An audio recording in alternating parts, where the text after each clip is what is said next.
కొన్ని వారాలుగా మనం నేర్చుకుంటున్న సంగతులు ఏవైతే ఉన్నావో ఆ సంగతుల యొక్క పరంపరని ఈ లెంట్ డేస్ టైంలో మనం ధ్యానిస్తున్నాం.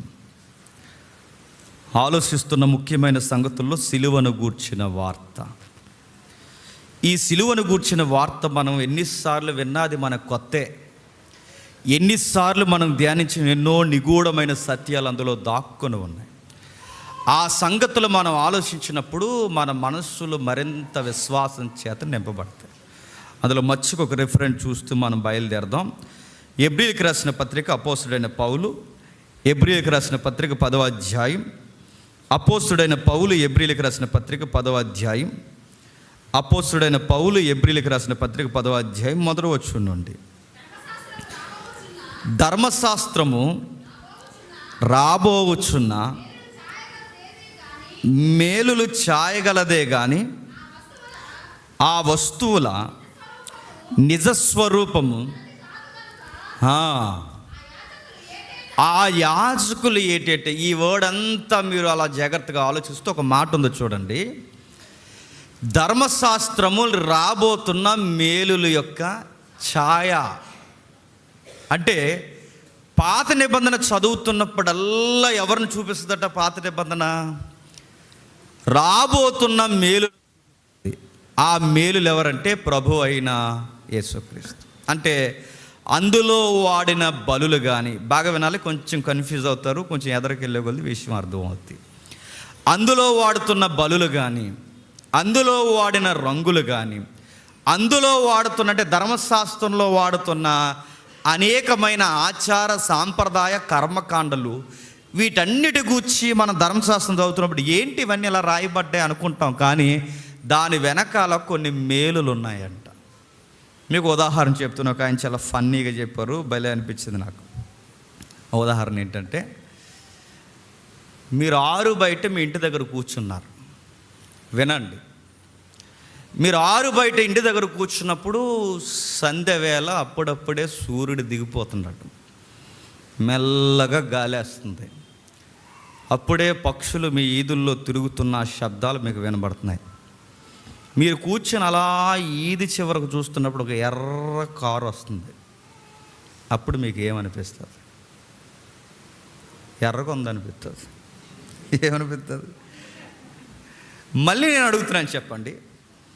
పక్షులు అరుస్తున్నాయి, సూర్యుడు అస్తమిస్తున్నాడు, ఎర్ర కారు వస్తుంది, అది చాలా దగ్గరగా నీ దగ్గరకు వస్తుంది. ఏమనిపిస్తుంది? దగ్గరకు వస్తుంది అనిపిస్తుంది. ఇప్పుడు పేజ్ 3 టీవీ 9లో స్క్రోలింగ్ చేశారు. ప్రజలకు విజ్ఞప్తి. రాష్ట్రం నలుమూలల్లో అక్కడక్కడ ఒంటరి ఇంట్లో ఎవరైతే తిరుగుతున్నారో, ఎవరైతే ఉంటున్నారో వాళ్ళని కథం చేయడానికి కొత్త గ్యాంగ్ రాష్ట్రంలోకి దిగింది. ప్రత్యేకించి అలా ఎర్ర కారు వేసుకుని వస్తున్నారు అన్నారు. ఇప్పుడు ఆలోచించండి, పక్షులు అరుస్తున్నాయి, సూర్యుడు డౌన్ అవ్వాడు, ఎర్ర కారు వస్తుంది. ఇప్పుడు ఏమనిపిస్తుంది చెప్పండి? ఎర్రగా అనిపిస్తుందా? ఏమనిపిస్తుంది? Tension start. నేను ఎందుకు చెప్తున్నానంటే, ఎరుపు అన్నది టెన్షన్ తీసుకొస్తుంది, చూసారా? అంటే ఒక వస్తువును కానీ ఒక రంగును కానీ చూపిస్తున్నప్పుడు దాని వెనకాల మోటో ఉంది, ఒక ఉద్దేశం ఉంది, ఒక గుర్తుంది. అంటే ఒక రంగుని గ్రంథంలో వ్యక్తీకరిస్తున్నాడంటే దాని వెనకాల ఏదో అర్థం ఉంది. అప్పుడే ఆ రంగు యొక్క తీవ్రత మనకు అర్థమవుతుంది. ఒక వస్తువుని గురించి మనం మాట్లాడుతున్నప్పుడు ఆ వస్తువులా కాదు, ఆ వస్తువు వెనకాల ఏదో ఉంది. దాన్నే పోలికగా అన్నాడు, ఇది ఛాయ. అంటే ఈ రంగుల వెనకాల అర్థాలు ఉన్నాయి. ఇప్పుడు సిలువను గురించి మనం ధ్యానిస్తున్నాం. అంటే ధర్మశాస్త్రపు మూలాల్లో నుండి సిలువను గూర్చి ఉందంటే ముఖ్యంగా ఉంది. అందులో 5 భాగాలు ఉన్నాయి. 5 భాగాల ప్రశ్నలు మాత్రమే ధ్యానిద్దాం. జాతక వినడం నాకు చాలా ఆసక్తిగా రేపిన సబ్జెక్ట్ ఇది. విందాం. మొట్టమొదటి ప్రశ్న, అసలు యేసుక్రీస్తు వారు ఎందుకు వచ్చారు? సింగిల్ లైన్ ఆన్సర్ ఏం చెప్తామంటే, దేవుడికి మనుష్యులు ఇష్టంగా లేనప్పుడు ఆయన ఉగ్రత మీద పడుతుంటే ఆ ఉగ్రతకి అడ్డుగా ఆయన నిలబడ్డాడు. అందుకు యేసుక్రీస్తు వారు వచ్చాడని. ఇదే కదండి ప్రసంగాల యొక్క సారాంశం అంతా. నేను అడుగుతున్నాను, అంతేనా? అంతకు మించి ఇంకేమీ లేదా? మళ్ళీ ప్రశ్న, అసలు ఎందుకు ఆయన వచ్చాడు? రెండవది, ఆయన ఈ లోకానికి వచ్చినప్పుడు మరలా అడుగుతున్నాను, ఏం చేశాడు? ఎందుకు వచ్చాడు? యేసుక్రీస్తు వారు ఎందుకు వచ్చారు? వచ్చినప్పుడు ఈ లోకంలో ఏం చేశాడు? మరలా ప్రధానమైన ప్రశ్న, అసలు ఎవరు యేసుక్రీస్తు అంటే? క్రీస్తు వేరు, యేసు వేరు. ఆ సౌండ్స్ మనకు తెలియాలి. నెక్స్ట్, వచ్చిన తర్వాత ప్రత్యేకించి పస్కా బలి టైములోనే ఎందుకు చనిపోయాడు? నా ప్రశ్న అర్థమవుతుందా? మీకు హెబ్రీ పత్రిక అర్థం కావాలి అంటే నేను మళ్ళీ చెప్తున్నాను, ఎలా పడితే అలా చదివితే అర్థమవుదు. దానికి ఖచ్చితముగా పాత నిబంధన యొక్క పునాదులు తెలిస్తేనే అర్థమవుద్ది. హెబ్రీ పత్రిక మొత్తం చదివిన తర్వాత మీకు ఏం అర్థమైందంటే ఏం అర్థం అవ్వలేదని సిగ్గు లేకుండా చెప్తాం, అర్థం అవ్వలేదు. హెబ్రీ పత్రిక కాదు, ప్రకటన గ్రంథం కానీ హెబ్రీ పత్రిక కానీ సువార్తల్లో కొన్ని బలియాగాల సందర్భాలు చదువుతున్నప్పుడు ఆశ్చర్యం కలుగుద్ది. అవి ఖచ్చితంగా మనం చూడాల్సినందుకు ఈ ప్రశ్నలు లేవనెత్తుతున్నాను. అసలు యేసుక్రీస్తు వారు ఎవరు? ఆయన ఎందుకు ఈ లోకానికి వచ్చాడు? వచ్చిన తర్వాత ఈ లోకానికి ఏం చేశాడు? వచ్చినోడు పస్కా టైములోనే ఎందుకు చనిపోయాడు? అసలు చనిపోయిన ఆయన అసలు ఏమి సాధించడానికి వచ్చి ఏమి సాధించి వెళ్ళిపోయాడు? ఇది అర్థమైతే నేను చెప్తున్నానండి, సిలువ ఎందుకు జరిగిందో మనకు అర్థమైపోతుంది. వెళదాం. ఇక సింపుల్ ఆన్సర్లు ఇవన్నీ తేలవు, కానీ ఈ క్వశ్చన్స్కి సింపుల్ ఆన్సర్ చూసుకుంటే దీనికి ఒక ముడి ఉంది, లాస్ట్లో ఒక చిక్కుముడి. ఆ ముడి ఇద్దాం. ఏం జరుగుతుంది? యేసుక్రీస్తు వారు ఎందుకు వచ్చాడన్న ప్రశ్నకు ముందు ఆయన ఎవరు? ఇదే ప్రశ్న నువ్వు నేను కాదు కానీ శిష్యుల్ని అడిగాడు ఆయన. ఎవరు? యేసుక్రీస్తు వారు. ఏమని? ఒకసారి చూడండి. మత్తయి సువార్త 16వ అధ్యాయం. మత్తయి సువార్త 16వ అధ్యాయం. మత్తయి సువార్త 16వ అధ్యాయం 16వ వచనం నుండి. మత్తయి సువార్త 16వ అధ్యాయం 16వ వచనం నుండి. అందుకు సీమోను పేతురు, నీవు సజీవుడగు దేవుని కుమారుడైన క్రీస్తు అని చెప్పాను. ఆగుదాం. తెలిసిన వచనాలు జాగ్రత్తగా విందాం. శిష్యుల్ని అడిగారట. ఆయనకి దగ్గరగా కూర్చున్న శిష్యులతో ఆయన మాట్లాడుతూ అన్నాడు, అసలు టౌన్లో ఏమనుకుంటున్నారయ్యా నా గురించికి అని అడిగాడు. అప్పుడు వాళ్ళు అన్నారు, యెరెమీయా అనుకుంటున్నారు ప్రభువా అన్నారు. ప్రవక్త అనుకుంటున్నారు ప్రభువా. నీ గూర్చి రకరకాల ఏలి అనుకుంటున్నారు, యెరెమీయా అనుకుంటున్నారు, ప్రవక్తలలో ఒకడు అనుకుంటున్నారు, నిన్ను ఆ ప్రవక్త అనుకుంటున్నారు. ఏ ప్రవక్త? మోసే చెప్తాడుగా, నా వంటి ప్రవక్త వస్తాడని. నా వంటి ప్రవక్త అంటే ఆ ప్రవక్త అనుకుంటున్నారంటే, పబ్లిక్ ఇలా అనుకుంటున్నారుగా, నేను మిమ్మల్ని అడుగుతున్నాను, మీరేమనుకుంటున్నారు అని అడిగాడు. అడిగినప్పుడు 12 నోర్లు లెగిసాయి. అలా అనుకుంటున్నారు, ఇలా అనుకుంటున్నారు, ఎలా అనుకుంటున్నారు, అలా అనుకుంటున్నారని. ఇప్పుడు వాళ్ళందరూ ఏమనుకుంటున్నారు వదిలేయండి, మీరేమనుకుంటున్నారు అన్నాడు. అప్పుడు ఒక నోరే లేచింది, మిగిలిన నోర్లన్నీ సైలెంట్ అయిపోయి. ఆ ఒక్క నోరు ఎప్పుడు కంగారుగానే మాట్లాడతాడు. ఎవరండి ఆయన? పేతురు గారు. ఆయన ముందు మాట్లాడేయాలన్నమాట. అప్పుడు ఆయన అన్నాడు, నీవు సజీవుడైనా ఏమని చెప్తున్నాడు చదువుదాం ఒకసారి.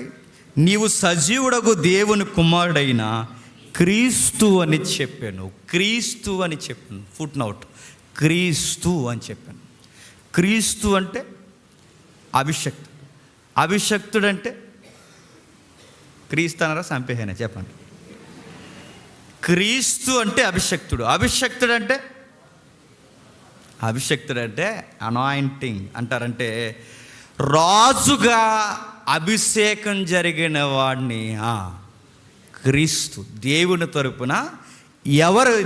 తరపున దేవుని రాజ్యం కొరకు తన ప్రజలను పరిపాలించడానికి ఎవరైతే అభిషేకింపబడతారో ఆ అభిషేకింపబడిన ఆ వ్యక్తిని క్రీస్తు అంటారు. క్రీస్తు అన్న పదానికి మరొక పర్యాయ పదం ఉంది ఇజ్రాయెల్ దేశంలో. ఏమంటారంటే మెస్సయ్య అంటారు. మెస్సయ్య, క్రీస్తు అనే పదాలకి మూలార్థం ఏంటి? అభిషేకింపబడిన రాజు, రారాజు అని. ఆ రాజు రాబోతున్నాడు. మీరు ఎవరనుకుంటున్నారంటే ప్రవక్త అన్నారు, యెర్మీయా అన్నారు, ఇదిగో రకరకాల వ్యక్తుల యొక్క పరంపర కొనసాగించారు. ఇవన్నీ వదిలేండి. మీరేమనుకుంటున్నారంటే పేతురు అన్నాడు, నువ్వు మా రాజువి అన్నాడు. ఏంటట? నీవు మా రాజువి. మేము ఎదురు చూస్తున్న మా రాజు నీవే, మేము ఎదురు చూస్తున్న మా మెస్సయ్యవి నీవే, మేము ఎదురు చూస్తున్నా ఇదిగో మా వారధి నీవే, ధన్యుడవు నువ్వు అన్నాడు. ఇప్పుడు మళ్ళీ అడుగుతున్నారు, మీ క్రిస్మస్ మెసేజ్ గుర్తుందో లేదో? ప్రపంచానికి ఉన్న అతిపెద్ద ప్రాబ్లం ఏంటి చెప్పండి? నాయకత్వం ప్రాబ్లం. జ్ఞానులు ఎత్తుక్కుంటూ వచ్చారు. ఎక్కడ చెప్పాను నేను? జ్ఞానులు ఎత్తుక్కుంటూ వచ్చారు. ఎత్తుక్కుంటూ వచ్చినప్పుడు వాళ్ళు పర్టికులర్గా వాళ్ళు నొక్కడిగిన పదం ఏంటో తెలుసా? యూదుల రాజుగా పుట్టినవాడు ఎక్కడ? యూదుల రాజు అని ఎందుకు అడిగారు? ఎందుకంటే వాళ్ళ దేశంలో బోనం లేకో, బంగారం లేకో, సుగంధ ద్రవ్యాలు లేకో, ఆహారం లేకో కాదు. ప్రపంచ దేశాల్లో లేనిది ప్రపంచ దేశాలకు ఉన్న అతిపెద్ద ప్రాబ్లం ఏంటంటే సరైన రాజు లేడు, నాయకత్వం లేదు. అందుకే ఆ యెషయా గ్రంథం 9వ అధ్యాయం మన క్రిస్మస్ టైంలో ధ్యానించాం. ఆ 9వ అధ్యాయం 6వ వచనాలు మనం చదువుతున్నప్పుడు, ఇదిగో మనకి శిశువు అనుగ్రహింపబడును, ఆయన భుజాల మీద రాజ్యభారం. అంటే ప్రపంచానికి ఉన్న అతిపెద్ద ప్రాబ్లం నాయకత్వం ప్రాబ్లం. ఆ నాయకత్వాన్ని భర్తీ చేయడానికి, ప్రపంచానికి నీతి, న్యాయము, సమాధానం చేత పరిపాలన చేయడానికి దేవుడే రాజుగా రావాల్సి వచ్చింది. అందుకే జ్ఞానులు గనకే పర్టికులర్గా వాళ్ళు నొక్కిన పాయింట్ ఏంటంటే రాజు ఎక్కడ? ఎందుకంటే మాకు కూడా ఈ రాజు పాలన కావాలి. అది ఇప్పుడు ప్రపంచానికి రాజు కావాలి. ఇప్పుడు అడుగుతున్నాను, మొట్టమొదటి ప్రశ్న, ఈయనెవరు? రాజు. దేవుని తరపున వచ్చినా చెప్పండి, క్రీస్తు అభిషక్తుడు, మెస్సయ్య, రాజు, ప్రపంచానికి నాయకుడిగా వచ్చాడు. ఇది మొదటి ప్రశ్న. రెండవది, ఎందుకు వచ్చాడు? పరిపాలించడానికి వచ్చాడన్నదే కొంతవరకు అలా ఆపండి. ఎందుకు వచ్చాడు? ఎందుకు వచ్చాడంటే అదే క్రిస్మస్ టైంలో చదువుతాం మనం. చదవండి ఒకసారి. అదే మత్తయి సువార్త. ఎందుకు చెప్తున్నాను వినండి, చివరికి వెళ్ళే కొద్ది మనకు అర్థమవుద్ది. ప్రతి ఒక్కరు బైబిల్ చూడండి. మత్తయి సువార్త 1వ అధ్యాయం 21వ వచనం.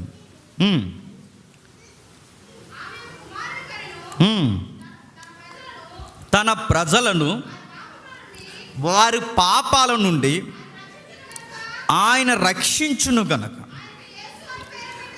ఆయనకు యేసు అని పేరు పెట్టుతారు. ఏంటంటే ఆయన ఎందుకు వచ్చాడు? ఆయన ఎవరు అని చూసాం. ఎవరైనా ఆయన ఈ ప్రపంచాన్ని పరిపాలించడానికి వచ్చిన రాజు. రెండవ ప్రశ్న, వచ్చిన వాడు ఎందుకు వచ్చాడు?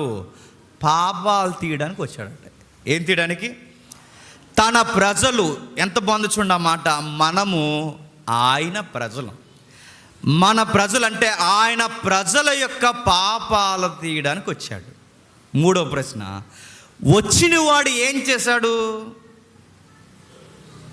రాజ్యం పరిపాలించాడా? రాజదండం పట్టుకున్నాడా? సింహాసనం ఎక్కాడా? ఇవేమీ కనబడవు మనకి. వచ్చిన వాడు ఏం చేశాడంటే బోధ చేశాడు. ఏం చేశాడు? బోధ. ఇప్పుడు ప్రశ్న అడుగుతున్నాను, దేవుని ప్రజల పక్షాన రాజుగా వచ్చిన వాడు, పాపాలు తీయడానికి వచ్చిన వాడు బోధ చేశాడు. ఆ బోధ ఏ బోధ చేశాడండి? ఎండలో నడవలేకపోతున్నారా?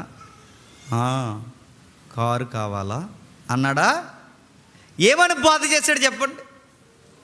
నివాసం లేక అద్దింట్లో ఇబ్బంది పడుతున్నావా అన్నాడా? అని అడుగుతున్నాను. యేసు ప్రభు వారి యొక్క బోధ ఏంటి?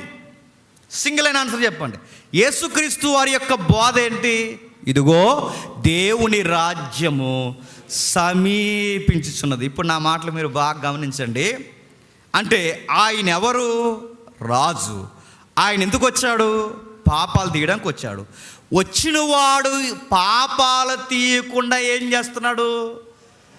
దేవుని రాజ్యము సమీపించుచున్నదని బోధ చేస్తున్నాడు. వచ్చినవాడు దేవుని రాజ్యము సమీపించుచున్నదని బోధ చేస్తున్నప్పుడు ఇప్పుడు నేను అడుగుతున్నాను, దేవుని రాజ్యము సమీపించుచున్నదని బోధ చేస్తే,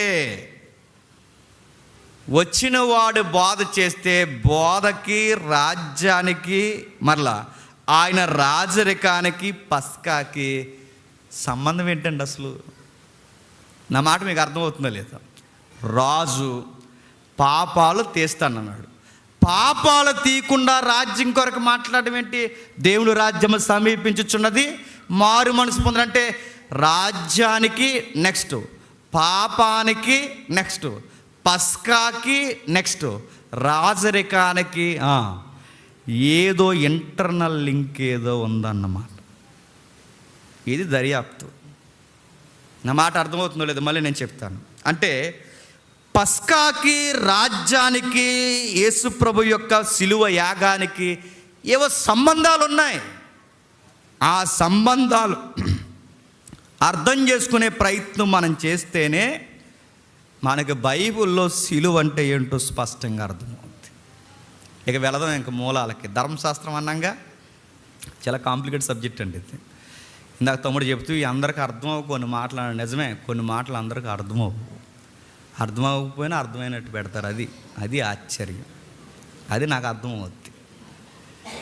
ఉదయం మెసేజ్ చెప్తూ ఏ రోజు గాడిని బాప్తిజం ఇచ్చి యోహాన్ తిట్టేవాడట, సెడా మాడ తిడితే ఆడికి ఏం చేయాలో తెలియక, దాన్నే ఉందండి అలా చేద్దాం నవ్వు కూడా అంటాడు. ఎవడు? మనం ఎప్పుడు నవ్వుతాం చెప్పనా? అర్థం అవ్వకపోయినా నవ్వుతాం. అది నన్ను అర్థం చేసుకుని అర్థం అవ్వకపోయినా చెప్పండి, కొంచెంసేపు అర్థమైనట్టే అలా ఎట్టండి మోకాలు బండి అలాగెళ్తాయి. చాలా మంచి విషయం అండి, విందాం. అసలు ఏంటి దీని గొడవ? పస్కాకి రాజ్యము సమీపించుచున్నది, నెక్స్ట్ పాపాలకి రాజ్యానికి, పస్కాకి సంబంధం ఉందా అంటే సంబంధం ఉంది. ఇక వెళదాం. ఇశ్రాయేళ్ళు ప్రధానంగా 7 పండగలు చేసేవారు. ఎన్ని పండుగలు? 7 పండుగలు. ఈ 7 పండుగల యొక్క జాబితా ఒక గ్రంథంలో ఉంటుంది. ఎక్కడ? పండగలు జాబితా అనగానే గుర్తుపెట్టుకోండి, లేవియాకాండంలో ఉంటుంది. లేవియాకాండం 23వ అధ్యాయంలో 7 పండగల జాబితా ఉంటుంది. 7 పండగలు. ఇప్పుడు అడుగుతున్నాను, ఎన్ని పండగలు? 7 పండగలు. ఈ 7 పండగల్లో ఒక పండగ. ఏ పండగ? పస్కా. ఆ పస్కా నాడేగా ఈయన చనిపోయాడు. ఇప్పుడు ఈ పస్కా ఏంటో ఈ లింక్ తెగ్గొడితేనే రాజ్యానికి, పాపాలకి సంబంధం ఏంటో తెలుస్తుంది. నెక్స్ట్, ఇప్పుడు 7 పండగల్లో ఒక పండగ పస్కా పండగ. ఇప్పుడు క్వశ్చన్ అడుగుతున్నాను, ఆ 7 పండగల యొక్క పేర్లు ఏమి చెప్పండి? వచ్చే వారం కలుసుకుందాం అంటారా? చెప్పండి. ఏదోటి చెప్పకండి, క్రమంగా చెప్పండి. క్రమం లైన్గా ఉంటాయి. అక్కడ నేను చదువుతాను చూడండి. లేవియాకాండం వీలైతే 23వ అధ్యాయం ముందు పెట్టుకొని నేను చదువుని అక్కడ ఉంటాయి చూడండి. 7 పండుగలు ప్రధానంగా ఉంటాయి. గుర్తుపెట్టుకుని ఎప్పటికైనా బైబిల్ స్టడీ చేస్తున్న వాళ్ళకి అవసరమైంది. ఆ 7 పండుగలు మొట్టమొదటి పండగ పస్కా పండగ. ఏ పండగ? పస్కా. రెండవది పొంగని రొట్టెల పండుగ, అంటే పులియకూడదు రొట్టు, పొంగని రొట్టెల పండగ. 3 ప్రథమ ఫలముల పండగ. ఏ పండగ? ప్రథమ ఫలముల పండగ. 4 వారాల పండగ. 5 బోర్ల పండగ. 6 ప్రాయశ్చిత్తం పండగ. ఎందుకు చెప్తున్నానో అడుగుతాను కోసం వినండి. ప్రాయశ్చిత్తం పండగ అంటే పాప పరిహారార్థ నిమిత్తము బలిలిచ్చే పండగ. 7 గుడారాల పండగ. అక్కడికైనా వెళ్ళిపోతారు గుంటూరు. మళ్ళీ నేను అడుగుతున్నాను, మళ్ళీ ఇశ్రాయేలీల యొక్క 7 పండుగలు. ఆ 7 పండుగల్లో మొట్టమొదటి పండుగ ఏంటి? పస్కా పండుగ. రెండవది ఏంటి? పొంగని రొట్టెల పండుగ. మూడవది ఏంటి? ప్రథమ ఫలములు, అంటే వీళ్ళ పంటలు పండుతాయిగా, ఆ పంట పొలాల్లో ఆ పంట తీసుకొస్తారు. ఇది ప్రథమ ఫలముల పండుగ. మూడోది వారాలు, పెంతుకొస్తు పండుగ. వారాల పండగే పెంతుకొస్తు పండుగ. 5వది బోర్ల పండగ, విజయ గీతాలు, బోర్ల పండగ. ఆరవది పాప పరిహారార్థపు బలులిచ్చే ప్రాయశ్చిత్తార్థమైన పండగ. ఏడవది గుడారాల పండుగ. ఇవి ఎందుకు చెప్తున్నానంటే బైబిల్ స్టడీ చేసిన వాళ్ళకి రాకడ ఎప్పుడు ఉందో దీన్ని బట్టి అంచనా వేయొచ్చంటండి. ధర్మశాస్త్రంలో వరకు ఏమి రాయబడలేదు. రాకడకి పండగలకి గుర్తులు ఉన్నాయి. అంటే ఇప్పుడు దీన్ని చూద్దాం. ఈ పండగలకి, రాజ్యానికి, పస్కాకి, పాపాలకి ఏంటి లింక్, ఏంటి వివరణ? మొదటి పండుగ ఎప్పుడు జరుగుద్దంటే మొదటి నెల 14వ తారీఖు స్టార్ట్ అవుతుంది. ఎప్పుడు? జనవరి నెల అనకండి దాన్ని, వాళ్ళ నెల వేరు. మొదటి నెల 14వ తారీఖున స్టార్ట్ అవుతుంది. అంటే అది భోగి పండుగ నాడండి అనకండి, అది వేరు. వాళ్ళ క్యాలెండర్ వేరు చెప్పండి, మన ఎందుకంటే వాళ్ళ టైమింగ్ వేరు. మనకెప్పుడు మిడ్ నైట్ 12 నుండి స్టార్ట్ అవుద్ది, వాళ్ళకి ఎప్పుడు స్టార్ట్ అవుద్ది? అస్తమయము, ఉదయము, సాయంత్రం 6 గంటల నుంచి వాళ్ళ క్యాలెండర్ స్టార్ట్ అవుతుంది. కాబట్టి వాళ్ళ క్యాలెండర్ మన క్యాలెండర్ మ్యాచ్ అవ్వదు. కాబట్టి వాళ్ళ మొదటి నెలలో ఎప్పుడైనా క్యాలెండర్ చూద్దాంలేండి. వాళ్ళ మొదటి నెల 14వ తారీఖున పస్కా పండుగ జరుగుద్ది. నెక్స్ట్ ఆ 14వ తారీఖు నుంచి సరిగ్గా 7 రోజులకి పొంగని రొట్టెల పండుగ జరుగుద్ది. ఎన్ని రోజులకి? 7 రోజులకి పొంగని రొట్టెల పండుగ. ఈ 7 రోజులు 7వ రోజు వెనక్కు నుండి కొంచెం అలా వెనక్కి వస్తే, అంటే 4 రోజులు వెనక్కి వస్తే పస్కాకి 3 రోజులు ముందుకెళ్తే, ఈ మధ్యలో పస్కాకి 3 రోజుల తర్వాత సరిగ్గా ప్రథమ ఫలముల పండుగ జరుగుతుంది. ఏ పండుగ?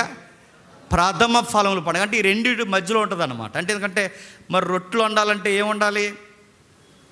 దాన్ని వండాలిగా. ఈ ప్రథమ ఫలముల పండుగ, ఇవన్నీ లింక్ ఉందండి. అంటే పస్కా 14వ తారీఖున స్టార్ట్ అవుద్ది.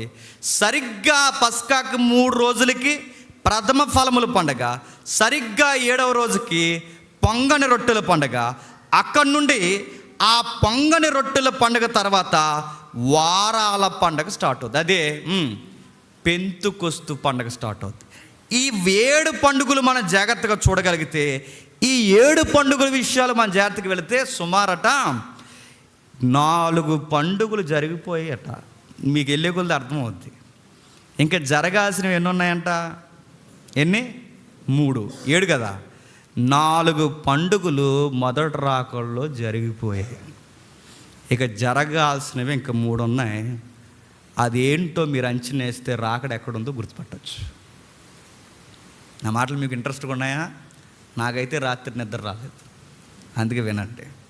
ఓకే, ఈ పస్కాను గురించి చూడడానికి, అంటే ఈ పస్కా దేనికి గుర్తు? 2కి ఒక లైన్. దేనికి గుర్తు అంటే పస్కా అనగానే క్రీస్తు బలికి గుర్తు. ప్రథమ ఫలముల పండగ అనగానే మీకు స్ట్రైక్ అవ్వాలి, పునరుద్ధానానికి సంబంధించిన ప్రథమ ఫలముగా ఆయన లేచను, ఆయన వచ్చినప్పుడు తమ తమ వరుసల్లో లేబనంటే ప్రథమ పంట అనగానే దేనికి సంబంధించింది? పునరుద్ధానానికి సంబంధించిందంట. 3 వారాల పండగ పెంతుకొస్తు అనగానే టక్కన గుర్తు రావాలి. దేనికి చెప్పండి? పరిశుద్ధాత్ముడు దిగొచ్చిన రోజు. నెక్స్ట్ పొంగని రొట్టెల పండగ. పొంగని రొట్టెల పండగ అంటే రొట్టె పొంగకూడదు. మనం రొట్టె తీసుకుంటున్నాగా, రొట్టె పొంగకూడదు. రొట్టు పొంగితే ఏమైనట్టు? పులిసిపోయినట్టు, పాడైపోయినట్టు. అంటే ఈ రొట్టు ఏ దానికి గుర్తు? యేసుక్రీస్తు శరీరానికి గుర్తు. అంటే శరీరము కుళ్ళిపోకూడదు, అందుకే 3వ రోజు అది. పస్కాకి 3వ రోజు పులియని రొట్టెల పండగ. అంటే ఈ పులియని రొట్టెల పండగ రొట్టె పొంగకూడదు. అంటే యేసుప్రభు శరీరం ఏమవకూడదు? కుళ్ళిపోకూడదు. ఇప్పుడు ఈ వివరణ బట్టి ఎన్ని పండగలు జరిగిపోయినట్టు సూసాయిగా మనకు కనబడుతుంది? 4. పస్కా జరిగింది, ఛాయ్ అక్కడ, రుజువు ఇక్కడ. ఇందాక చదివాంగా, ఛాయ్ అక్కడ, రుజువు ఇక్కడ. ఛాయగా అక్కడ గొర్రెపిల్ల, రుజువుగా యేసుక్రీస్తు వారు పస్కాలో చనిపోయారు. నెక్స్ట్ ప్రథమ ఫలముల పండగ. అక్కడ పంట తెచ్చారు. మృతులైన వారు భూమిలో ఎత్తబడిన తర్వాత ఎత్తబడిన ఇత్తనాల్లో మృతులు ప్రథమ ఫలముగా లేచింది ఎవరంటే ఇదిగో అక్కడ ఛాయ, ఇక్కడ రుజువు. ఆ ప్రథమ ఫలంగా ఎవరు లేచారు? ప్రభు అయిన యేసుక్రీస్తు. అందుకే కొరింథీ పత్రికలో ఏమంటాడు? ప్రథమ ఫలముగా ఆయనే లేచను. నెక్స్ట్ అక్కడ వారాల పండగ, పెంతుకొస్తు పండగ, 50 రోజుల పండగ. ఆ 50 రోజుల పండగ నాడు ఏం జరిగింది? ఇదిగో ఛాయ ఎక్కడ, రుజువు ఇక్కడ. అపోస్తుల కార్యములో 2వ అధ్యాయములో పరిశుద్ధాత్ముడు వచ్చేసాడు. నెక్స్ట్ 4వది పొంగని రొట్టెల పండగ. పొంగని రొట్టెల పండగలో ఏమైంది? ఆయన శరీరం, అదిగో అక్కడ రొట్టె పొంగలేదు, ఇక్కడ ఈయన శరీరము కొల్లలేదు. ఈ 4 జరిగిపోయి ఇంకా జరగాల్సింది ఏముందో తెలుసా? ఆ బోర్ల పండగ. బోర్లు అంటే మీకు తెలుసుగా, మీకు అంచనేయాలి బైబిల్ తెలిస్తే. ఆకాశం మధ్యలో దేవదూతలు నిలబడి బిగ్గరగా గాన ప్రతిగానాలు, బోరల మొదట బోర, 4వ బోర, 5వ బోర, 6వ బోర, 7వ బోర ఊదినప్పుడు పెల పెల పెలమని వస్తుందట. అంటే ఈ బోర నీ తీర్థాల్లో ఊదిలే బోర కాదు ఇది. చెప్పు, ఈ ప్రపంచానికి ఊదే ఒక బోర. గుర్తుపెట్టుకో, బోర్ అనగానే హెచ్చరిక. అంటే ఈ బోర్ల పండగ ఒకరోజు ప్రపంచానికి అసలైన పండగ ఉంది, ముసళ్ళ పండగ. అర్థమైందా? ఇది జరగాలి, జరుగుదు. ఓకే, ఈ పండగల విషయాలు పక్కన పెట్టండి. అసలు ఈ పస్కా గొడవ ఏంటి? ఈ పస్కా గొడవ ఏంటో చూస్తే మనకి స్పష్టం వస్తుంది. యేసుక్రీస్తు వారిని గుర్చిన ఈ పస్కాను గురించి మనం జాగ్రత్తగా చూడగలిగితే మీకు నిర్గమకాండం 12వ అధ్యాయంలో ఈ పస్కా యొక్క సందర్భం మీకు కనబడుతుంది. ఎక్కడండి? పస్కా యొక్క సందర్భం నిర్గమకాండం 12వ అధ్యాయం. మీకు వెళ్ళిన తర్వాత, మీరు ఇంటికి వెళ్ళిన తర్వాత చూడండి, నేను టూకీగా చెప్తున్నాను. అప్పటికి ఏం జరిగింది? ఇశ్రాయేలీలు 430 సంవత్సరాలు ఎక్కడున్నారండి? బానిసలుగా ఐగుప్తీలు ఉన్నారు. బాగా వినాలి, మన ప్రశ్న అలాగే ఉండిపోయింది. రాజుగా రావడం ఏంటి? పాపాలు తీయడానికి వచ్చిన వాడు పాపాలు తీయకుండా రాజ్యాన్ని ప్రకటించడం ఏంటి? ఇది ప్రశ్న. ఇది తవ్వడానికి పండగలకు వెళ్ళాం. పండగ దగ్గర నుంచి ఈ పండగల్లోంచి మనకు కావాల్సిన పండగను పట్టుకోవడానికి వెళ్ళాం. ఆ పండగ పస్కా పండగ. ఆ పస్కా పండగ ఇది ఎలా స్టార్ట్ అయిందంటే కొంచెం చరిత్ర. సరిగ్గా 430 సంవత్సరాలు ఇశ్రాయేలీలు బానిసలుగా ఉన్నారు. ఈ ఇశ్రాయేలు బానిసలుగా ఉన్నప్పుడు వీళ్ళు ఏడ్చారు, రోదన చేశారు. బ్రిటిష్ వాళ్ళు మనల్ని ఎంత క్రూరంగా పరిపాలించారో దానికి కొన్ని రెట్లు ఇశ్రాయేలీల్ని ఐగుప్తీలు పరిపాలించారు. వీళ్ళు ఏడ్చుతున్నప్పుడు వీళ్ళు ఒక దేశంలో నివాసం ఉంటున్నారు. ఎవరు? ఇశ్రాయేలు బానిస నివాసాలు ఆ గోసేన్ దగ్గర ఉంటారుగా. ఆ నివాసం ఉన్నప్పుడు మీరు మ్యాప్ ఇంటికి వెళ్ళారు చూడండి. ఐగుప్తి పక్కనే కింద దిగువ భాగంలో, దక్షిణ భాగంలో, ఐగుప్తికి దక్షిణ భాగంలో ఇశ్రాయేల్ నివసించే భాగం ఉంటుంది. వీళ్ళు అక్కడ ఉన్నప్పుడు దేవుడు వాళ్ళని విడుదల చేయడానికి నాయకుడిని పంపించాడు. ఏ నాయకుడిని? మోసే అనే ఒక నాయకుడు వచ్చాడు. ఈ నాయకుడు వచ్చినప్పుడు ఏం చేశాడంటే 10 అద్భుతాలు చేశాడు. ఎన్ని అద్భుతాలు? 10 అద్భుతాలే కాదు, 10 తెగుళ్ళు. ఏంటవి? 10 తెగుళ్ళు. ఆ 10 తెగుళ్ళు దేని మీద చేశాడంటే, ఇశ్రాయేలీలు ఏదైతే దేవుడు దేవతలుగా పూజిస్తున్నారో ఆ దేవి దేవతల మీదే ఈయన 10 తెగుళ్ళు రప్పించాడు. వీలైతే అది ప్లే అవుతుంటుంది, మీరు చూడండి. అది చూస్తూ ఉండిపోకండి, నా మాటలు వినండి. ఒక లుక్ వేసి నా మాట వింటుండండి. అయితే వీళ్ళు దేని మీద, వీళ్ళ విగ్రహారాధన అనగానే దేవుడికి అస్సలు నచ్చందే నీచమైంది ఏదైనా ఉందంటే విగ్రహారాధన అంటే. వాళ్ళు విగ్రహారాధన అంటే ఎలా చేస్తారు? విగ్రహారాధన అంటే వర్షం పడుతుంది అనుకోండి, వర్షం దేవుడు అన్నమాట వాళ్ళకి. అందుకు వర్షాలు పడడానికి వర్ష దేవుడిని, వరుణ దేవుడిని ఆరాధిస్తారు. అంటే వర్షం పడడం వల్లే మా పంటలు పండుతున్నాయి కనుక వర్షం మాకు దేవుడు. నెక్స్ట్ ఎండకాయలు. రోజు వర్షం పడిపోయి నెలంతా వర్షం పడితే ఏమవుద్ది? రంపులు, దగ్గులు, విరేచనాలు, వాంతులే చచ్చిపోతారు. అందుకని రోజు వర్షం సరిగ్గా ముసాబు వస్తే ఏమవుద్దండి? వారం రోజులకు బళ్ళన్నీ సెడిగిపోతాయి తెలుసా. అందుకే దేవుడు ఎక్కువ వర్షం గురించి చేసిన మనిషి బతకలేడు. అందుకే ఎండ కూడా కావాలి. ఈ ఎండ వస్తేనే పంటలు పండుతాయి. వర్షం ఉండాలి, ఎండ ఉండాలి. అందుకే ఎండ వస్తుంది కనుక సూర్యుడు మాకు దేవుడు. అలాగే ఈ వర్షం గురిసి వెళ్ళిపోయిన తర్వాత మా కొరకు తన గర్భంలో దాచుకుంటుంది నీటిని నది తల్లి, నైలు నది తల్లి. అందుకే నది కూడా మాకు ఒక దేవుడు. అన్ని దేవుళ్ళే వీళ్ళకి. ఎవరికి? ఐగుప్తులకి. సూర్యుడి దేవుడు, వర్షం దేవుడు, నది దేవుడు, అన్ని దేవుడే.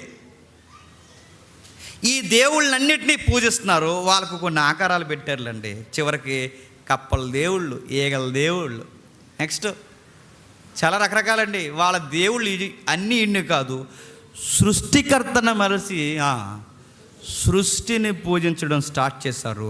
ఇలా సుమారు హైలైట్ చేసుకునే 10 దేవుళ్ళు ఉన్నారట. ఎక్కడ?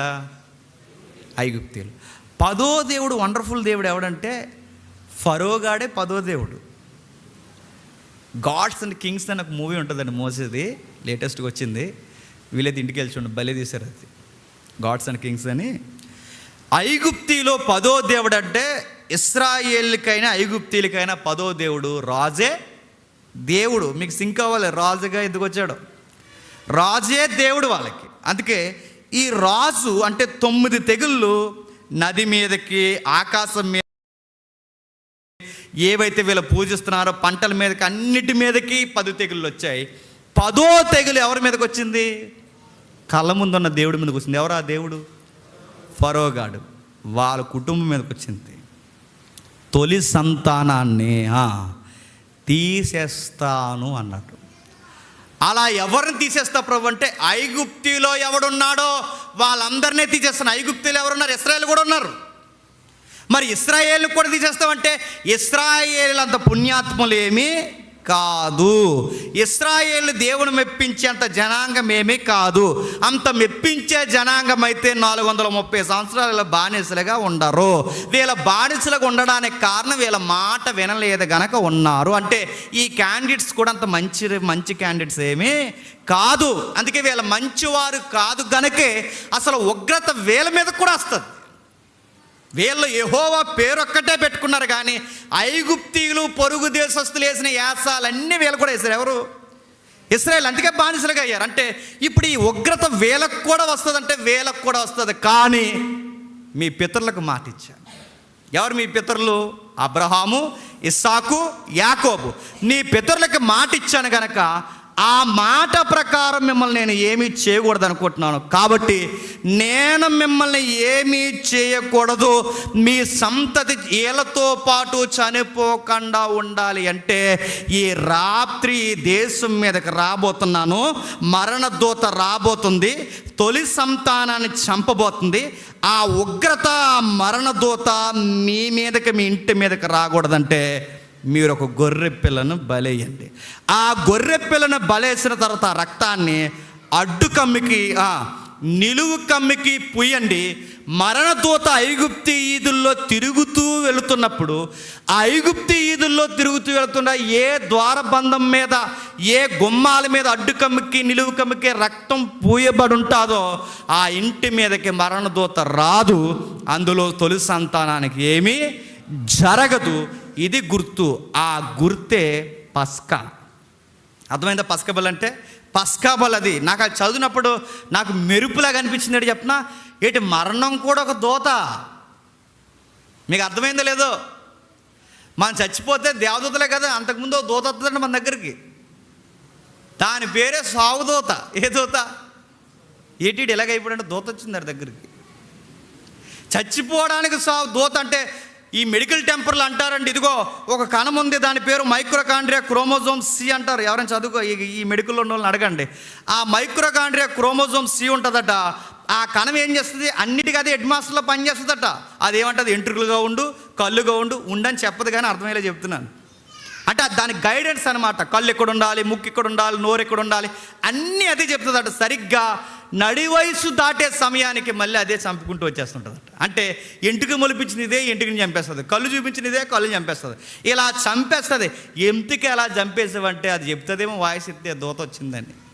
ఎవరు? మరణ దూత అని అడుగుతున్నాను. దూత అంటే మరణంలో కూడా దూత ఉందంటే అసలు ఈ సృష్టి దూతల సమూహంతో ఉంది. ఇందాక తమ్ముడు చెప్తున్నాడుగా, వాడి కళ్ళు తెరువు వాడికి కనబడదు అన్నాడు ఎలీసా దగ్గర. అన్నాడుగా, కనబడితే కళ్ళు తెరబడితే కనబడదు. ఇదంతా దూతలమయమే. మనకి ఏమి లేదనుకుంటాం. ఈ సంఘంలో పేదరు గారు అంటారు, ఈ సంఘంలో మాట్లాడుతున్న మాటలు పరలోకమందున్న దూతలు జేమ్స్ ఈ వారం ఏం చెబుతాడా అని చెవి యొగ్గి వినాలనుకుంటాయట. ఈ లెసన్ మీకే కాదు, ఎవరికి చెప్పండి. మరి వాళ్ళు ఎక్కడున్నారో వాళ్ళందరికీ నిజంగానే వాళ్ళందరూ వింటారంటే ఇప్పుడు మన అర్థమవుతుంది, మరణ దూత వస్తుంది, అతగాడు మీ మీదకి రాకుండా ఉండాలి అంటే మీరు ఏం చేయాలంటే బలి, రక్తము ఒలికించాలి. ఈ రక్తము ఎప్పుడైతే ఒలికించాడో వాడు మీ మీదకి రాకుండా ఉంటాడు. అప్పుడు ఏం చేశారు?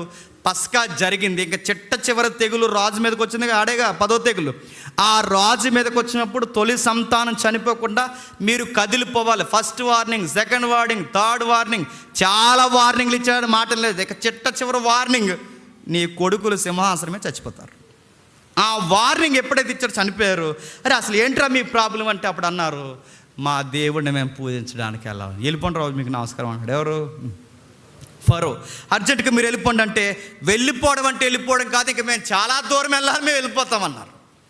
అలా వెళ్ళిపోవడానికి, వాళ్ళని విడుదల చేయడానికి పస్కా పండుగ అనేది ఒక అవసరమైంది. ఇప్పుడు నేను క్వశ్చన్ అడుగుతున్నాను, ఫరో అన్నవాడు ఎవడో తెలుసా?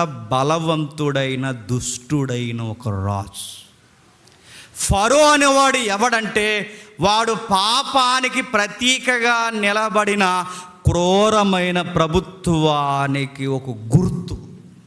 అంటే ఫరో అధికారం నుంచి, ఫరో యొక్క దుష్టత్వం నుంచి, ఫరో యొక్క దుష్ట రాజకీయాల నుంచి బయటికి రావాలి అంటే, బానిసత్వం నుంచి 430 సంవత్సరాల బానిసత్వం నుంచి బయటికి రావాలి అంటే ఏం జరగాలి? పస్కా పండుగ జరగాలి.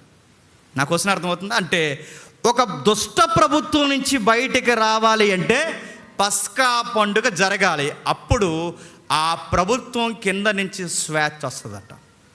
ఇది మీకు అర్థమైందిగా? ఇది అలాగే ఉంచండి. ఒక్కసారి ఆదికాండకు రండి. ఆదికాండము 4వ అధ్యాయం, ఆదికాండము 4వ అధ్యాయం, ఆదికాండము 4వ అధ్యాయం 6వ వచనం నుంచి చూడండి. ఆదికాండము 4వ అధ్యాయం త్వరగా ముగించుకుందాం.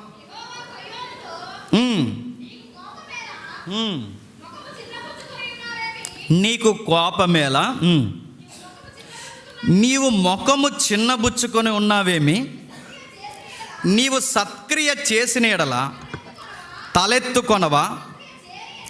సత్క్రియ చేయని ఎడల వాకిట పాపము పొంచును. బైబిల్లో మొట్టమొదటిసారి పాపం అనే పదం వాడబడింది ఆదికాండము 4వ అధ్యాయంలో. అక్కడ వరకు ఆ పదం వాడలేదు. అతిక్రమం అనే పదం వాడారు. ఎక్కడ? 3వ అధ్యాయంలో అతిక్రమం. అందుకే రోమపత్రిక కోట్ చేస్తున్నప్పుడు ఏమంటాడంటే, ఒకని అపరాధము మూలముగా పాపము, పాపము మూలముగా మరణము. అంటే ఇవన్నీ ఒకదానికొకటి లింక్. అంటే లింకు అపరాధం వేరు, మరలా అతిక్రమం వేరు, నెక్స్ట్ పాపం వేరు, నెక్స్ట్ మరణం వేరు. ఇవన్నీ చెప్తే ఇంక మీకు ఇంకా అది బిర్యానీ అయిపోద్ది మనం వెళ్ళేసరికి. అందుకే 2కి లేపుకుంటూ వెళ్ళిపోదాం. చూద్దాం ఒకసారి. కయ్యని దగ్గర దేవుడు వాడుతున్న పదం ఏంటంటే పాపం అన్నాడు. ఆ పాపానికి వాడుతున్న పదం చూడండి. అది వాకిట ఎలా ఉందట? వాకిట పొంచుంది, వాకిట పొంచుంది, వాకిట పొంచి. ఇబ్రూ శబ్దం ఏమో తెలుసా? పొంచున్న దానికి బయట, ఆ రోజుల్లో అట బయట ఒక మృగం కాసు కూర్చుంటే, అంటే వీడిని బయటకు వచ్చిన వెంటనే ఇక దూకేసి తినేద్దామని ఒక ఫీలింగ్ ఎలా అయితే ఉంటుందో ఒక మృగానికి, అలాంటి ఎక్స్ప్రెషన్ వాడారట. ఎక్కడ? పాపానికి. అంటే అది పాపం ఎలాంటిదంటే అది ఒక మృగం అన్నాడు. పాపం ఎలాదట? అది ఒక మృగం. ఇంకా మూలపదం ఏం వాడారు? అదొక దెయ్యం అంట. ఇప్పుడంటే దెయ్యాలను నమ్ముతలేదు కానండి, క్రీస్తు పూర్వం మనుషులు రెండే నమ్ముతారు. ఒకటి దేవుడు, చెప్పండి, 2 దెయ్యం.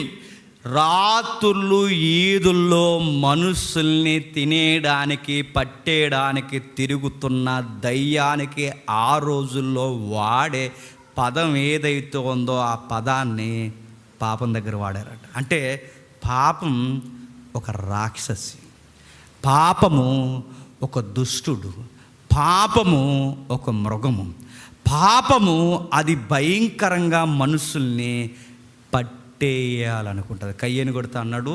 ఇక్కడ క్లారిటీ లేదు కానీ వాడికి భాషలో ఉంటుంది. ఏమనంటే పాపమట మనల్ని ఏం చేయాలనుకుంటుందంట?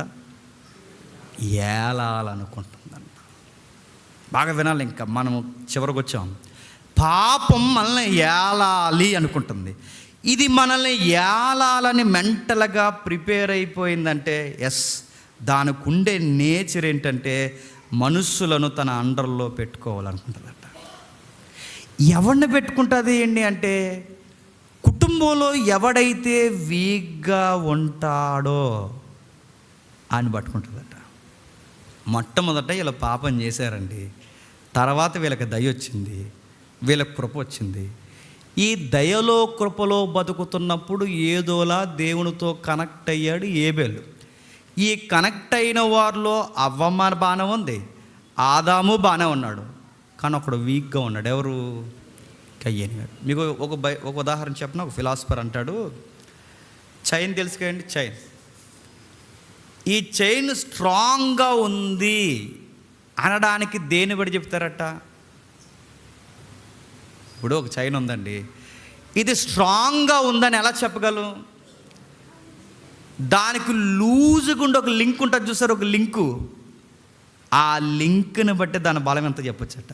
నా మాట అర్థమైందా? చైన్కి బలమైన రింగులు ఎన్ని రింగులు ఉన్నా అందులో ఒక వీక్ ఉండే రింగ్ ఉంటుంది సాగిపోయి. ఇప్పుడు ఈ చైన్ బలం అంతా ఎక్కడుందట చెప్పండి, చెప్పండి.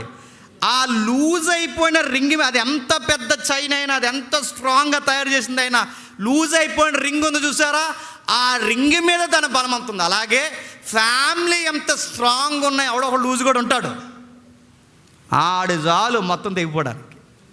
నా మాట అర్థమవుతుందా? సంఘం ఉందా? సంఘంలో ప్రార్థనా పరులు, పెద్దలు, ఆక్షత కలిగిన ఎంతమంది ఉన్నా ఎవడో ఒకడు లూజుగాడు ఉంటాడు, ఆ లూజుగాడు చాలు మొత్తం లింక్ తెగిపోవడానికి. అందుకే ఎక్కడ లూజ్ అవుతున్నా ఎప్పటికప్పుడు బిగించుకోవడానికే సండే వర్షిప్ మనకి. తెగిపోతుంది చైను.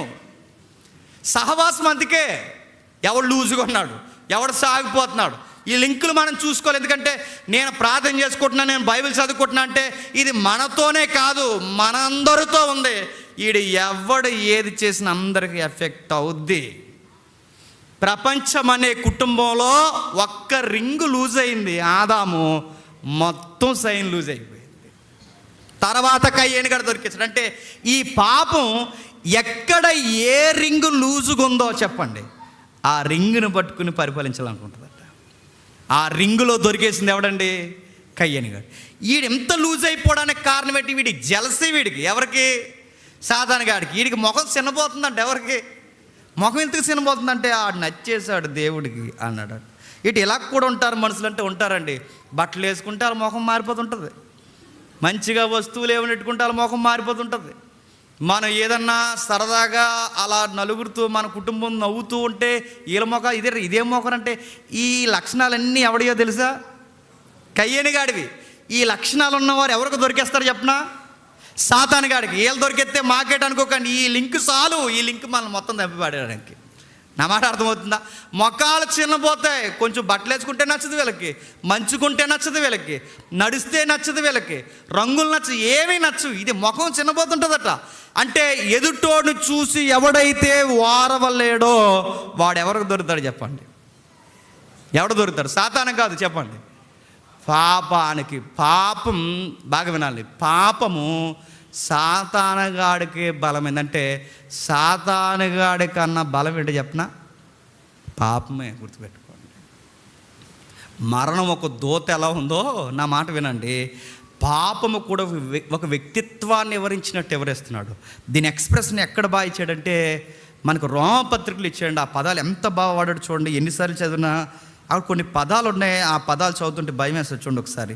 రోమిలికి రాసిన పత్రిక 7వ అధ్యాయం, రోమిలికి రాసిన పత్రిక 7వ అధ్యాయం, రోమిలికి రాసిన పత్రిక 7వ అధ్యాయం 14వ వచనం చూడండి కిందికి. ధర్మశాస్త్రము ఆత్మ సంబంధమైనది ఎరుగుదుము, అయితే నేను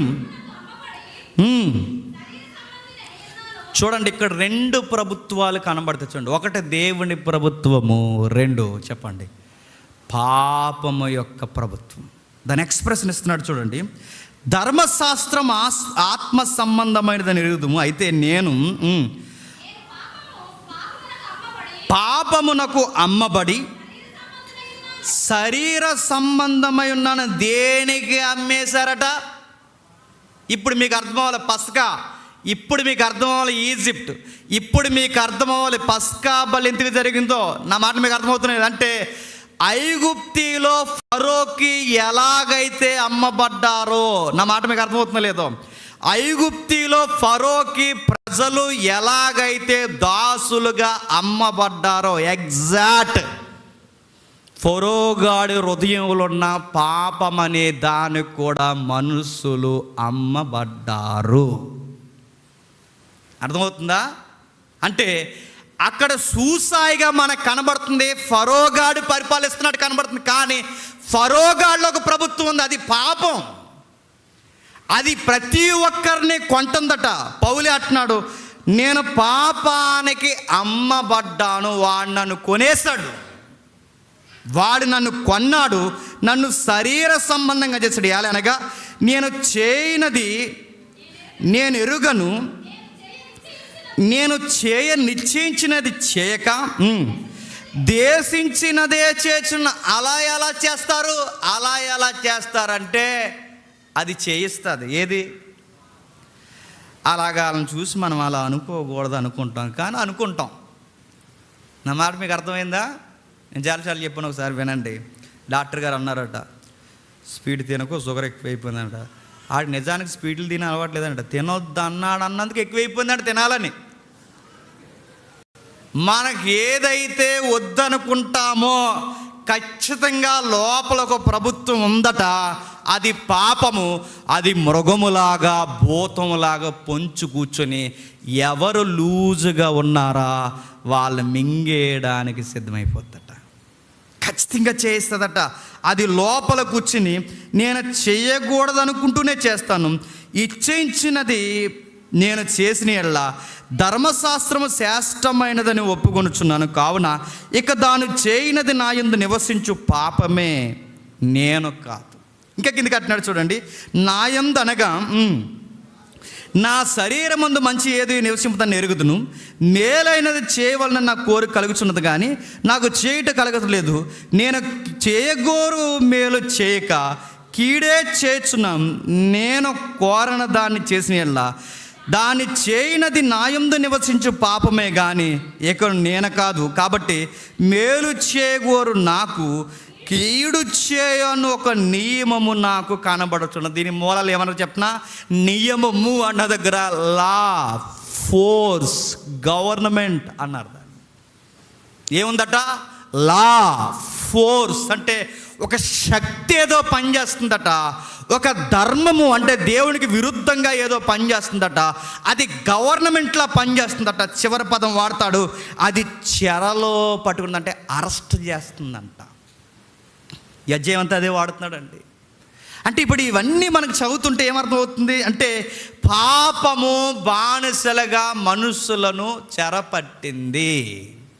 ఆ కింది వచ్చిన అక్కడే చెబుతున్నాడు చూడండి, కాబట్టి నేను మేలు చేయగోరు నాకు ఒక నియమం కనబడుతుంది, అంతరంగ పురుషుని బట్టి దేవుని ధర్మశాస్త్రం నేను ఆనందించున్నాను కానీ వేరొక నియమము నా అవయవంలో ఉన్నట్టు నాకు కనబడుతుంది. అది నా మనసునందున్న ధర్మశాస్త్రముతో పోరాడుచు నా అవయవంలో ఉన్న పాప నియమనకు నన్ను చెరపట్టుకొని లోబరుచుకొనుచున్నదే. చెర చెర చెర చెర 430 సంవత్సరాలు ఐగుప్తిలో ఉన్న వారిని ఏమనే పదం వాడతారు చెప్పండి? చెర.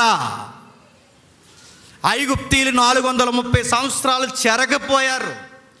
ఐగుప్తీలు 430 సంవత్సరాలు బానిసలు అయిపోయారు.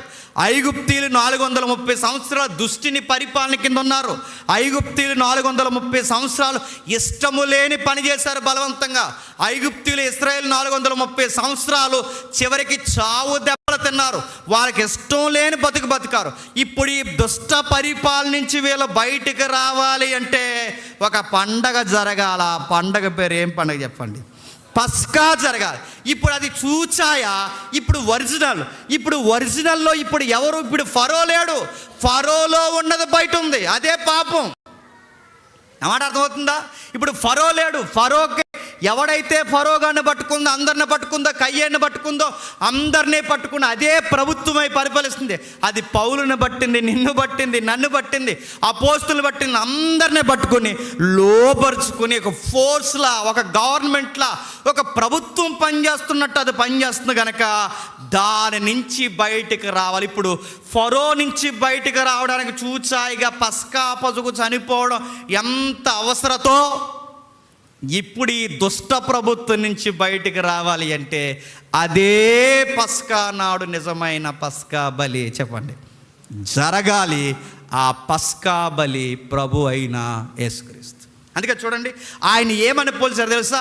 ఆయన పస్కా పశువు అన్నారు. బైబిల్లో కొత్త నిబంధనలు ఇచ్చిన ఎక్స్ప్రెషన్ ఏంటో తెలుసా? మీరు పాపానికి దాసులు. అది మనం పట్టుకుంది. మన చర్చిలో కూడా మంచిగానే ఉండాలనుకుంటా, కానీ లోపలది పర్లేదులే అంటది. మన ఇంత వర్తమానం విని ఇంటికి వెళ్ళిన తర్వాత ఇట్టే మర్చిపోయేలా చేస్తుంది. ఇదంతా దీని గుణం ఏంటో తెలుసా? మన లూజ్ చేస్తుంది. అందుకే ఇప్పుడు జరుగుతున్న విషయం అంటే పాప పరిహారార్థపు బలి ఎన్నో పండుగ అండి. అది పాప పరిహార్థపు బలి ఎన్నో పండుగ. అందుకే శ్రద్ధ గారు మనం ఎన్నో పండుగ? 6వ పండుగ. పాప పరిహార్థం ప్రాయశ్చిత్తం ఎన్నో పండుగలో జరగాలి? 6వ పండుగలో జరగాలి. కానీ బలి ఎక్కడ జరిగింది? 6వ పండుగలో జరగలేదు. చెప్పండి ఎక్కడ? పస్కాలో జరిగింది. పస్కాలో ఎందుకు జరిగింది? పస్కాలో జరిగితేనే దుష్ట ప్రభుత్వం నుంచి బయటికి రాగలడు. అందుకే మరి 6వ పండుగలో ప్రాయశ్చిత్తం పండుగ అంటే అదొక పెద్ద సబ్జెక్ట్. అది ర్యాప్చర్ అని ఒక సబ్జెక్ట్ ఉంది. అందులో పాప పరిహారం అంటే ప్రపంచానికి మోక్షం రాబోయే ఒక కార్యం ఉంది. అప్పటి వరకు మీరు గమనించండి, ఈ పస్కా అనే ఆ రక్తం పూసుకోవాలి, గుర్తుపెట్టుకోవాలి. ఆ రోజు మరణ దూత వాళ్ళ మీద ఏడుబాటు చేయకూడదంటే అడ్డు కమ్మికి చెప్పండి, నిలువు కమ్మికి రక్తం పొయ్యాలి. ఇప్పుడు బాగా వినండి, అడ్డు కమ్మికి నిలువు కమ్మికి సిలువ అనే గుర్తు మీరు జాగ్రత్తగా గమనిస్తే ఇది అడ్డు కమ్మ నిలువు కమ్మ కాదే, నా తర్వాత విషయం వదిలేయండి. ఒక విషయం అయితే నేను చెప్తాను. పచ్చి మ్రానికి రక్తం వచ్చేలా కొట్టబడ్డాడు. ఇప్పుడు పొయ్యాల్సింది మ్రానుకు కాదు చెప్పండి, ఆ రక్తం మనకి పూయబడింది. అంటే ఇప్పుడు ఈ పాపం యొక్క వేలికగా మన మీద ఉండకూడదంటే రక్తము పూయబడాలి. అందుకే పస్కా నాడు చనిపోయాడు.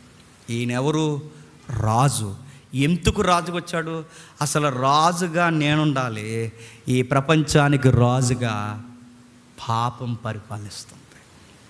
అది చెరబట్టింది. అది గుమ్మం ముందు ఒక మృగం ఎలా కూర్చుంటుందో అలా కూర్చొని ఎవరిని మృంగేద్దామా అని చూస్తుంది.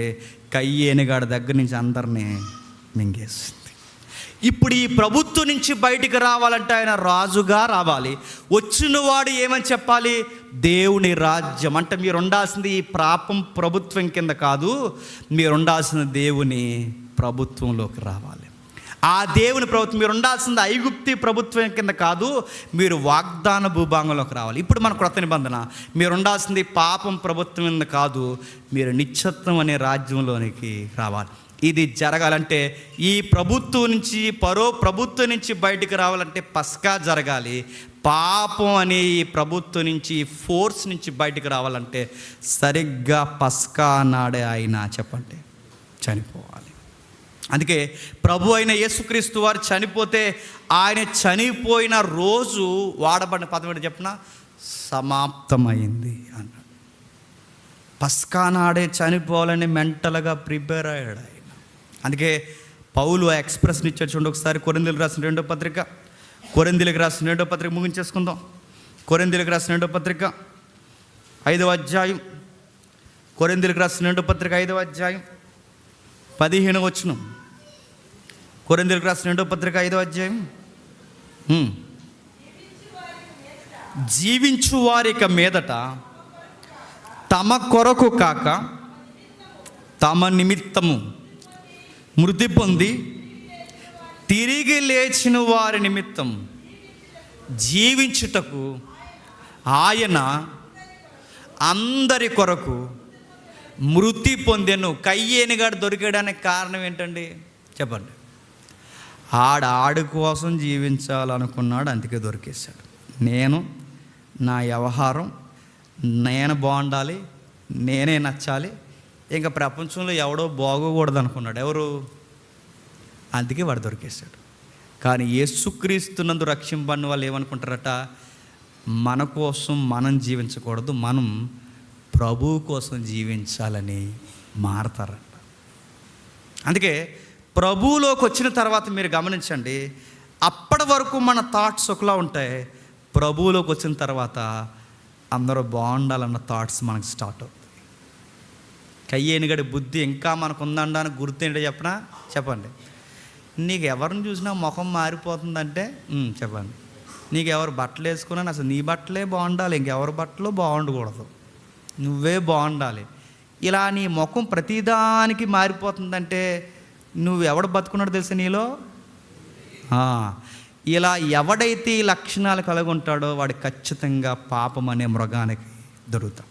వాడికి దొరికారో, నేను మళ్ళీ చెప్తున్నాను, కయ్యేనిగడి పంట పండలేదు, వాడి గర్భాలు మంచివి రాలేదు, వాడి ఆరోగ్య పరిస్థితులు బాగాలేదు, వాడు ఎక్కడ ఏది చేసిన వాడికి ప్రతికూలమైపోయింది అప్పుడు ఏది అంటే వాడి ఎఫెక్ట్ ఎక్కడ వరకు అనిపించాడు చెప్పినా, వాడి ఫుడ్కి ఏడ్చాడు, నీడకి ఏడ్చాడు, ప్రతిదానికి ఏడ్చాడు, చివరికి వాడి జీవితం దేవునికి వ్యతిరేకమైపోయింది, మనశ్శాంతి లేకుండా చచ్చిపోయాడు. పాపం ఎఫెక్ట్ అలా ఉంటుంది. ఎప్పుడైతే ప్రభువులోకి వస్తాం, ప్రభు అన్నాడు మీ కొరకు కాదు, ఇక నుంచి నా కొరకు జీవించాలి. ఆ రాజ్యంలో ఉంటే మీరు అలా వెళ్ళిపోతారు, ఈ రాజ్యంలోకి వస్తే నిత్యము జీవిస్తారు. రోమిలికి రాసిన పత్రిక చూడండి, 6వ అధ్యాయం. రోమిలికి రాసిన పత్రిక 6వ అధ్యాయం. రోమిలికి రాసిన పత్రిక 6వ అధ్యాయం 4వ వచనం నుండి.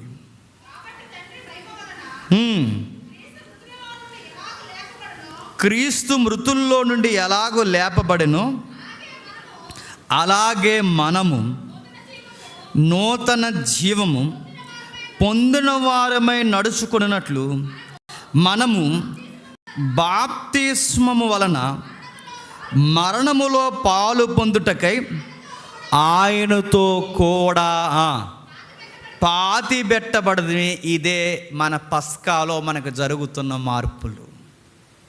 కిందికి మరియు ఆయన మరణము యొక్క సాదృశ్యమందు ఆయనతో ఐక్యము గలవారమైన ఎడల ఆయన పునరుద్ధానం యొక్క సాదృశ్యమందు ఆయనతో ఐక్యము గలవారి మీద ఏమనగా మనం ఇకను పాపమునకు దాసులు కాకుండుట పాప శరీరము నిరర్ధమగునట్లు మన ప్రాచీన స్వభావమును ఆయనతో కూడా సిలువ వేయబడునని ఎరుగుదుము.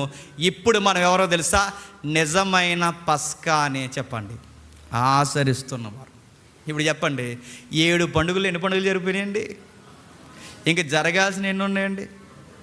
అవి జరుగుతున్నాయో జరగట్లేదో సంఘానికి త్వరలోనే అర్థమైపోతుంది. జరగాల్సినవన్నీ జరిగిపోయాయి, ఇక జరగాల్సినవి ఇంకా 3 ఉన్నాయి. ఆ బోర్ల పండుగ ఎలా ఉంటుందో చెప్పండి, దగ్గరలోనే ఉంది. అది గొప్ప గాన ప్రతిగానాలతో దేవదూతలు బోర ఊతాయట. బోరు ఏం చేస్తాయంటే కోత కోస్తాయంట. కోత అంటే వరిసేను గోధుమ సేలు కోయడం కాదు, కోత అంటే మనలో దగ్గర నుండి కోసుకుంటూ వస్తే సౌండ్ వినాలో కోత కొయ్యబడాలో అర్థమవుతుంది. ఆ రోజు అంతా రీసౌండ్ ఇంకా అంతే. ఇక అది త్వరలోనుంది బోర్ల పండుగ. ఈ గుడారాల పండుగ గొడవ ఏంటి? ఈ గొడవ అంటే ఆ గోరెంట్లో జరుగుతుంది, అదే ఆ గుడారాలకు దీనికి సంబంధం లేదండి, అది వేరు. లేదో ఎందుకు ఆ టైటిల్ పెట్టుకున్నారు, అది అలాగే వెళ్ళిపోతుంది. వాళ్ళకి గుడారాలకు అర్థం ఉంది. వీలైతే ఇవి ఎప్పుడైనా చూద్దాం. ఇప్పుడు చెప్పండి, యేసుక్రీస్తు ఎవరు? రాజు. ఆయన ఎందుకు వచ్చాడు? పాపాలు తీయడానికి వచ్చాడు. వచ్చి ఏం చేశాడు? సరిగ్గా పస్కా నాడు చనిపోయాడు. చనిపోయి ఆయన ఏం సాధించాడు? ప్రథమ ఫలముగా ఆయన లేచాడు. వచ్చినప్పుడు మనందరినీ తిరిగి లేపుతాడు. అందుకే ఆయన పస్కానే ఎన్నుకున్నాడు. 6వ పండగ అయిన పాప పరిహార పండగను ఆయన ఎన్నుకోలేదు. అది ఎందుకు, దేనికన్నది తర్వాత ఇప్పుడు ఆలోచిద్దాం. దేవుడు మిమ్మల్ని దీవించును గాక. ప్రార్థన. ప్రేమగల తండ్రి, కృపగల దేవ, మీ దయలో మీ కృపలో తండ్రి విలువైన మాటలు మాకు వినిపించారు తండ్రి. మొదటి వర్తమానంలో 2వ వర్తమానంలో మాతో తోడున్నారు. ఎన్నో సంగతులు ధర్మశాస్త్ర మూలాల నుంచి ఉన్నాయి తండ్రి. వాటిని ప్రతిదినం మేము ధ్యానిస్తే తండ్రి మా కన్నులకు ఆశ్చర్యకరమైన సంగతులు కనబడుతున్నాయి తండ్రి. ఎన్నిసార్లు మేము చదివిన తండ్రి నూతనమైన సంగతులు మాకు చూపిస్తూనే ఉన్నారు తండ్రి. ఇది దివ్య గ్రంథం అనడానికి అనేక రుజువులు తండ్రి. మీ కుమారుడు పస్కా నాడు చనిపోవడానికి ప్రధానమైన కారణం ఇదే. ఆయన పస్కా బలిలో తండ్రి, పస్కా గొర్రెపిల్లగా తండ్రి ఆయన వధింపబడ్డాడు. ఆ రోజు ఐగుప్తి కబంధాస్తాల నుంచి బయటకు రావాలి అంటే ఆ గొర్రెపిల్ల చనిపోవాలి. ఈరోజు పాపం ఉంది తండ్రి ప్రభుత్వంగా, దాని నుంచి మేము బయటకు రావాలి అంటే ఈయన పస్కా నాడు చనిపోవాలి తండ్రి. ఆయన మాకు తగిన యాజకుడు, మాకు తగిన తండ్రి బలియాగముగా సిద్ధపడిన నిజమైన గొర్రెపిల్ల. ఇది అర్థం చేసుకున్న వారు ధన్యులు, వీటిని అపార్థం చేసుకున్న వారు వారి ఆత్మలకు వారి ఉత్తరవాదం. ఆలస్యమైన మీ బిడ్డలందరూ తండ్రి వాక్యాన్ని విన్నారో తిరిగి వెళ్తున్నారు, వారిని దీవించండి, కాపాడండి. తను మిగిలిన కార్యాన్ని మీ చేతులకు అప్పగిస్తూ మా శత్రువులను మా మిత్రులను మీ చేతుల్లో పెడుతూ క్రీస్తు నామమున ప్రార్థన సమర్పిస్తున్నాం తండ్రి. ఆమేన్.